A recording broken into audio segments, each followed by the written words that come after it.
আজকে আমরা আলোচনা করব কালার গ্রেডিংস নিয়ে। তো কালার গ্রেডিংস করতে গেলে আমাদের প্রথমে যে জিনিসটা আলোকপাত করতে হবে সেটা হচ্ছে লুমিট্রি স্কোপ। এই জিনিসটা, লুমিট্রি স্কোপটা আমরা কোথায় পাবো? আমরা পাবো হচ্ছে এই উইন্ডোর মধ্যে। আমরা এই যে লুমিট্রি স্কোপ, এই জিনিসটা আমরা টিক করে দেব, তাহলে আমরা এটা পেয়ে যেতে পারি। তো এটার উপরে রাইট ক্লিক করলে আমরা 3-4টা জিনিস পাবো, যেমন হচ্ছে ভেক্টর স্কোপ, তারপর হচ্ছে হিস্টোগ্রাম, এরপর হচ্ছে প্যারাডে আরজিবি, এরপর হচ্ছে ওয়েভ ফর্মস। তো এরপরে আমরা এই 4টা জিনিস দিয়ে, যেমন আমি যদি একবার ওপেন করি, আমি যদি কোনো একটা ক্লিপের উপরে যাই, তাহলে আমরা এখানে কিছু পরিবর্তন দেখতে পারবো। এগুলো দিয়ে মূলত আমরা যেটা করব, আমার একটা ক্লিপের মধ্যে কালার এক্সপোজার, কালার, বিভিন্ন যে রেফারেন্স কালার গুলো আছে সেটার কি পরিমাণ আছে এবং এতে স্যাচুরেটের পরিমাণ কি আছে, সেই জিনিসগুলো আমরা দেখব। তো আমরা এখানে এই 3টা জিনিস, ধরুন এই 3টা জিনিস দিয়ে ইউজুয়ালি আমরা কাজ করি।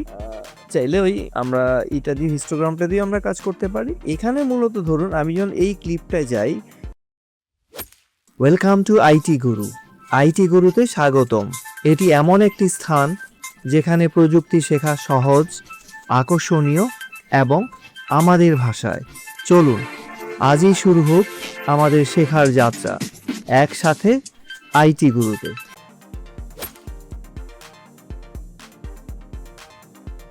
কিভাবে আপনি মেজার করবেন? এখানে দেখেন, এই পুরো ক্লিপের মধ্যে আমার এক্সপোজার লেভেল নিচের দিকে কিছুটা কম আছে, একটু ডার্ক, এই জায়গাটা একটু হাইলাইট, আবার উপরের দিকে ডার্ক আছে। হ্যাঁ, তো এগুলোর স্ট্যান্ডার্ড মেজারমেন্ট হচ্ছে 50 থেকে 80-র কাছাকাছি। তো এখানে দেখুন নিচের দিকেও একবারে কম আছে, আবার উপরের দিকে কম আছে। এই জায়গাটা থেকে আমরা বুঝতে পারবো যে আমার এই ভিডিওতে এক্সপোজার লেভেলটা কিছু জায়গায় বেশি আছে, কিছু জায়গায় কম আছে। আর এটা দিয়ে আমরা দেখবো যে এখানে RGB, রেড, গ্রিন, ব্লু, এর পরিমাণটা কত বেশি আছে। যেমন এখানে ধরুন রেডের পরিমাণ বেশি আছে এই জায়গাটায়, আর গ্রিনের পরিমাণটা অল্প, ব্লুর পরিমাণটা আরো অল্প। প্রয়োজনে আমরা কতটুকু গ্রিন, যেমন এখানে আছে এক্সপোজার লেভেল ছাড়িয়ে গেছে, সরি, আমার ব্যালেন্স লেভেল, আমরা বলি যে 50 থেকে 80-র ভিতরে, এটা আমার বেশি হয়ে গেছে। আমার গ্রিনটা মোটামুটি স্ট্যান্ডার্ড আছে, ব্লুটাও একটু কম আছে। এই দুটো জিনিস আমাদের বাড়াতে হবে।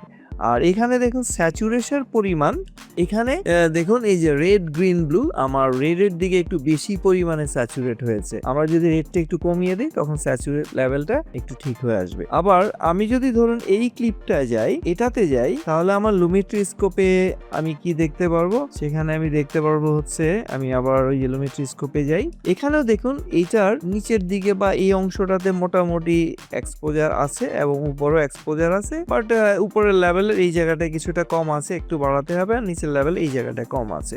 এটার RGB ব্যালেন্সটা মোটামুটি ঠিক আছে, তিনটাই প্রায় সমান, এবং এই স্যাচুরেশন কিছুটা কম আছে। স্যাচুরেশনটা আমাদের কালার কারেকশন অথবা গ্রেডিং করতে হবে। এরপরে যদি আমরা এটাতে যাই, তো এখানে দেখুন নিচের লেভেলটা অনেকটাই কম আছে, এই জায়গাগুলো ডার্কের পরিমাণটা একটু কম আছে। আবার এখানে দেখুন 80 এর কাছাকাছি, মোটামুটি স্কাইটা ঠিক আছে, এক্সপোজার লেভেলটা নিচের দিকে একটু ঘাটতি আছে। কালার লেভেলটাতে এখানে রেডের পরিমাণটা একটু বেশি আছে নিচে এবং উপরে, গ্রিনটা আছে, ব্লুটা একটু কম আছে। মোটামুটি আমরা দেখি যে এখানেও কিছুটা আমাদের কমাতে হবে, বাট এটার এক্সপোজার লেভেল একেবারেই, সরি, স্যাচুরেশন লেভেলটা একেবারেই কম। আপনি যদি এটা মিলিয়ে দেখেন, স্যাচুরেশনটা মোটামুটি মিড পয়েন্টে আছে। হ্যাঁ, অন্য কালারগুলোর সাথে এর স্যাচুরেশনটা একটু কম আছে। আমরা চাইলে এটাকে বাড়িয়ে নিয়ে কারেকশন করব। ঠিক একইভাবে আমি যদি এটাতে যাই, এই ছবিটাতে আমার এক্সপোজার লেভেল খুবই কম, এখানে উপর দিয়ে একটু কিছুটা আছে, নিচের লেভেলটা মোটামুটি ডার্ক আছে, এক্সপোজার খুবই কম, আর স্যাচুরেশন লেভেল খুবই কম, একেবারে মিনিমাম। RGBটা মোটামুটি একটু স্ট্যান্ডার্ড আছে। তারপরে আমি যদি যাই, যেমন এই ছবিটাতে, এটাতে আমার এক্সপোজারটা অনেক বেশি আছে, ইভেন এখানে স্যাচুরেশন ও রেডের পরিমাণ এবং গ্রিনের পরিমাণটা অনেক বেশি, আর কালারটা অনেক বেশি আছে। সো এগুলোতে কারেকশন করার বা গ্রেডিং করার অনেক স্কোপ আছে। এর মাধ্যমে আমরা জানি যে আমাদের এক্সপোজার লেভেল, বিভিন্ন কালারের পরিমাণ অথবা স্যাচুরেশনের পরিমাণ কম বেশি মেজার করে। এটা দেখে দেখে আমরা এই জিনিসগুলো ঠিক করব। যেমন আমি একটা ক্লিপের মধ্যে এটা অ্যাডজাস্ট করেছি, যাতে আমি রেখেছি যে এর এক্সপোজার লেভেলটা এখানে কিছুটা আছে, বাট এখানে একটু কমিয়ে আনতে হবে। আর নিচের লেভেলটা ঠিক আছে, কালারটাও স্ট্যান্ডার্ড আছে, আর এখানে আমার স্যাচুরেশন লেভেলটা মোটামুটি আছে। তো এটা জাস্ট আপনাদের বোঝানোর জন্য যে এই ক্লিপটা, এটা হচ্ছে ধরুন আমি ছবি তোলার সময় এটা ন্যাচারালি যেরকম ছিল, আর এখানে এসে এটা মানে এটা যেহেতু এটা লগ ফুটেজ, এটা একটু কম আসে, ডার্ক আসে, তো সেটাকে আমরা কারেকশন করে এই লেভেলে কিভাবে নিয়ে আসবো সেই জিনিসটাই আমরা দেখবো। তো চলুন শুরু করা যায়। তো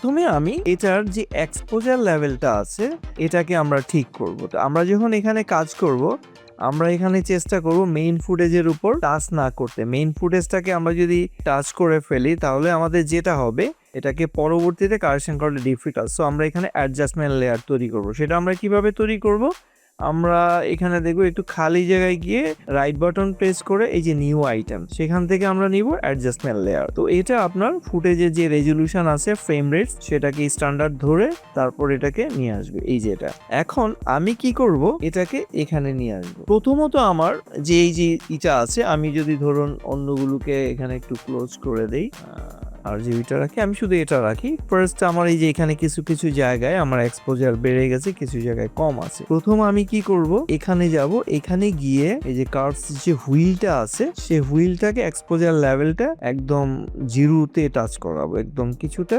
এক্সপোজার, হ্যাঁ, একদম নিচের দিকে নিয়ে আসবো। এই যে দেখেন এখানে এই যে লাইনগুলো নিচে নামছে, একটু নিচের দিকে নিয়ে আসবো, এটাকে একটু নিচের দিকে ডার্ক করিয়ে দেবো। উপর দিকে দেখেন ঘোলা ঘোলা, আমি একটু ডার্কের পরিমাণটা একটু বাড়াবো, যেমন জিরোর কাছাকাছি এসে লেভেলটাকে নিয়ে আসবে। এই যে এগুলো বাড়ছে কিন্তু, খেয়াল করেন। এই আমি যদি এটাকে অফ করি তখন দেখবেন এটা চেঞ্জ হবে। আচ্ছা, এরপরে আমি এর কি করব, হাইলাইটটা একটু বাড়াবো। এই উপরের দিকে দেখুন, এই যে হাইলাইটটা বাড়িয়ে এটাকে 80 কাছাকাছি নিয়ে যাব। আর এখান থেকে মিড টোনটাকে আর একটু এই যে এই লেভেলটা নিয়ে আসবো, একটু একটু বাড়িয়ে দেবো, এটাকে একটু বাড়িয়ে দেবো দিয়ে মোটামুটি একটু কারেকশন করলাম। যে আসলে এটা ততটুকুই কারেকশন করব আমরা যতটুকু ছবিটা তোলার সময়, আমি এটাকে একটু বড় করে নেই, ছবিটা তোলার সময় আমার কাছে যেরকম মনে হয়েছিল। এগুলো আমাদের কারেকশন, আমরা একটু কালারের কমতিগুলোকে একটু কারেকশন করছি। আচ্ছা, এরপরে আমরা কি করব, এই যে অ্যাডজাস্টমেন্ট লেয়ারটা নিয়ে আসবো। এই অ্যাডজাস্টমেন্টটা লেয়ারের উপরে সিলেক্ট করে আমি দেখব যে আমার এই এক্সপোজার লেভেলটা 0 থেকে 80-র মধ্যে ঠিকঠাক আছে কিনা। তো এখানে আমি সামান্য একটু এর শ্যাডোটা বাড়িয়ে দিব। এই যে নিচের দিকে নামছে, খেয়াল করে, এই যে নিচের দিকে নামছে। এই যে, তো আমি যদি এটা অফ করি, দেখেন এটা উপরে ছিল, একটু নিচের দিকে নামিয়ে আনলাম যাতে এদিকটা একটু ডার্ক, হ্যাঁ ডার্ক থাকে, একটু নামিয়ে আনলাম এই যে নিচের অংশটুকুকে। আচ্ছা, এরকম রাখি। এরপরে আমি কি করব, এর হাইলাইটটা একটু বাড়িয়ে দেবো। এই যে এখানে যে হাইলাইটস এর যে উজ্জ্বলতাটা আছে সেটাকে একটু বাড়াবো এবং মিড টোনটাকে একটু মিনিমাল করে দেবো, একটু সামান্য চেঞ্জ করে দেবো। তাহলে দেখুন আমরা একটা প্রথম কারেকশন যেটা করলাম, যে ন্যাচারালি ছবিটা কিরকম ছিল তার কাছাকাছি নিয়ে যাওয়ার চেষ্টা করছি। এটাকে যদি আমি ইনঅ্যাক্টিভ করি, দেখুন আগে ছিল এরকম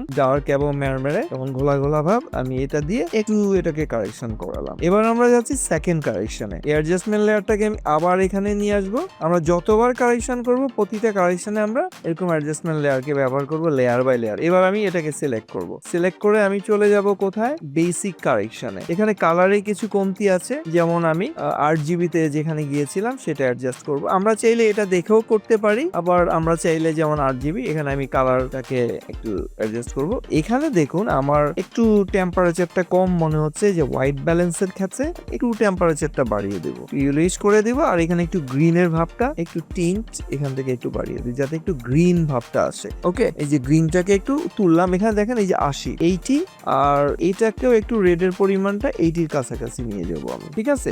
আর স্যাচুরেশনটা একটু কমিয়ে বাড়িয়ে একটু কমিয়ে দিচ্ছি, এই একটু উজ্জ্বল ভাবটা আসে। ফাইন, এই গেল মোটামুটি আমার। ধরুন এই ছবিটাতে মোড়ের দিকে যখন একটু আলো ফুটে, এই জায়গাটা একটু উজ্জ্বল আর এখানে একটু ডার্ক, মোটামুটি দেখতে হয়তো এরকমই ছিল, অনেক আগে তোলা ছবি। তো এটা আমরা কিছুটা কারেকশন করেছি। এবার আমরা যেটা করব,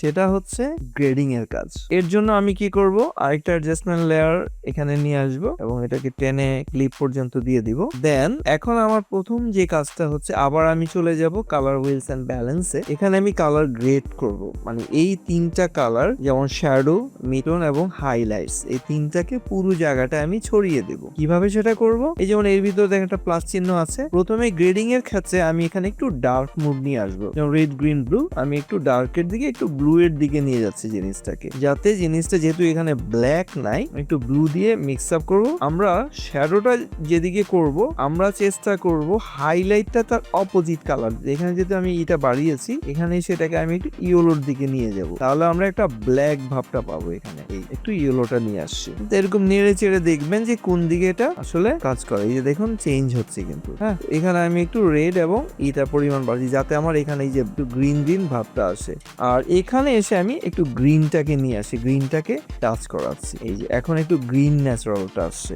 এটা হচ্ছে আমার প্রথম এই যে গ্রেডিংটা করলাম। এখন দেখেন আমি এটাকে অফ করে দেই, আগে কিরকম ছিল। এখানে আমি একটু গ্রিন ভাবটা নিয়ে আসি, যেটা আগে ছিল হচ্ছে এটা বেশি পরিমাণে একটু ডার্ক রেড এর কাছাকাছি ছিল, সেটাকে আমি একটু গ্রিনটা একটু বাড়িয়ে দিলাম আমরা চাইলে। আচ্ছা, এরপরে আমরা যেটা করব এই যে এগুলোর ব্যবহারটা কিভাবে হচ্ছে সেটা আমরা দেখাচ্ছি। এই যে দেখুন আমরা এটাকে ফলো করে এইটার জিনিসগুলো অ্যাডজাস্ট করে আমরা কারেকশনটা করছি। দেন আমি আরেকটা অ্যাডজাস্টমেন্ট লেয়ার নিয়ে আসছি এখানে। এই জায়গাটা এসে আমি যেটা করব, আমি ধরুন এই জায়গাটাকে একটু বেশি হাইলাইট করতে চাই, ফোকাস এই ছবিটার দিকে যখন তাকাবে লোকজন যেন এই এরিয়াটার দিকে বেশি ফোকাস করে। তো সেটা করার জন্য আমাকে যেটা করতে হবে, এখানে আমাদের কিছু মার্কস টুল আছে, যেমন একটা 2026 ভার্সনে এগুলো থাকে এই জায়গাটায়, আর পুরোনো ভার্সনে আপনি পাবেন এটা অপাসিটির মধ্যে এই কিগুলো আপনারা পেয়ে যাবেন। এই যে অপাসিটির মধ্যে এরকম তিনটা থাকবে পুরোনো ভার্সনে, সেটা হচ্ছে এলিপস, রেক্টেঙ্গেল এবং পেন।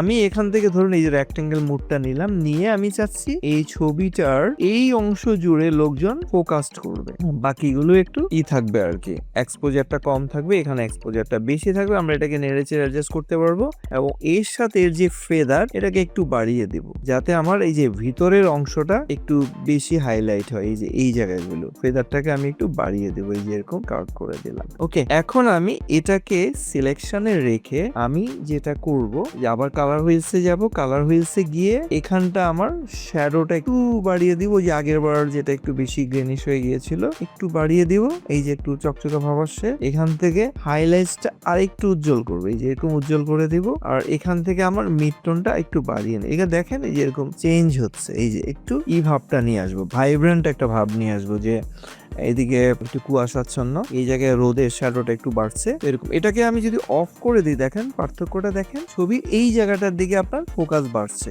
এভাবে আমরা কালার গ্রেডিং গুলো করতে পারি, আপনারা এগুলো প্রচুর পরিমাণে প্র্যাকটিস করবেন। এখন আমি যদি পার্থক্যটা দেখাই, এই যে এটার উপর দেখুন কিভাবে চমৎকার উপরের শ্যাডোটা রিফ্লেক্ট করছে। আর আমি যদি আগেরটায় যাই, আগে যেটা ছিল আমাদের এই যে মানে প্রিভিয়াসলি আমাদের যেটা ছিল, এগুলো যদি আমরা সবগুলো অফ করে দিই, দেখুন এখন যদি আমি প্লে করি ছবিটা কিরকম, আর যদি এগুলো অন করে দিই সবগুলো, এবার দেখুন এটাকে একটু জীবন্ত মনে হয়েছে ছবিটাকে। যদি আমি গ্রিনিশটাকে একটু বেশি প্রেফার করেছি এখানে, আমি চাইলে এই লেয়ারটাকে ধরে আবার গ্রিনের ভাবটা একটু কমিয়ে আনতে পারি, যেমন এখানে গ্রিনের পরিমাণটা বেশি আছে সেটা একটু কমিয়ে দিতে পারি, এই বেশি গ্রিন, এটা আমার কাছে একটু মাছ বেটার মনে হয়েছে। ওকে, এখন যদি আমি ধরুন এই যে এটাকে অফ করে দিই, এই যে দেখুন একটু কেমন হলদেটে পোড়া পোড়া ভাব আসে, সেটাকে আমি একটু ন্যাচারাল লুকে নিয়ে আসলাম। এই যে ন্যাচারাল লুকে নিয়ে আসলাম। তো আশা করি আপনারা, আমি ক্লিপগুলো দিয়ে দিব ভিডিওর সাথে, আপনারা ভিডিও লিঙ্কে এটা পেয়ে যাবেন, ডাউনলোড লিঙ্কস, এগুলোর উপরে কাজ করে প্র্যাকটিস করবেন। তো আর ভিডিওটি ভালো লাগলে অবশ্যই লাইকস এবং শেয়ার করে দিবেন, আর আপনাদের মূল্যবান মতামত কমেন্ট করতে জানাতে ভুলবেন না, কারণ আপনাদের কমেন্টসের উপর ডিপেন্ড করে ফিউচারে আমাদের কাজ কতটা ভালো বা কতটা খারাপ হবে। খারাপ হবে না, আমরা ভালোর দিকে যেতে চাই, তবে আপনাদের মূল্যবান মতামত অবশ্যই আশা করছি। তো সবাই ভালো থাকেন। শিখতে ভালো লেগেছে? তাহলে একটা লাইক দিন। আপনার একটি লাইক আরো অনেককে সাহায্য করতে পারে। আপনার মতামত, প্রশ্ন বা নিজের টিপস থাকলে কমেন্টে জানাতে ভুলবেন না। আপনার কথা শুনতে আমার ভালো লাগে। যদি আপনি বিশ্বাস করেন যে শেখা মানেই ক্ষমতায়ন, তাহলে সাবস্ক্রাইব করুন এবং বেল আইকনটি অন করে নিন। চলুন এমন একটা ভবিষ্যৎ গড়ি যেখানে প্রযুক্তি সবার জন্য শেখার সুযোগ তৈরি করে। ভিডিওটি শেয়ার করুন এমন কারোর সাথে যে শিখতে চায়। চলুন একসাথে এগিয়ে যাই।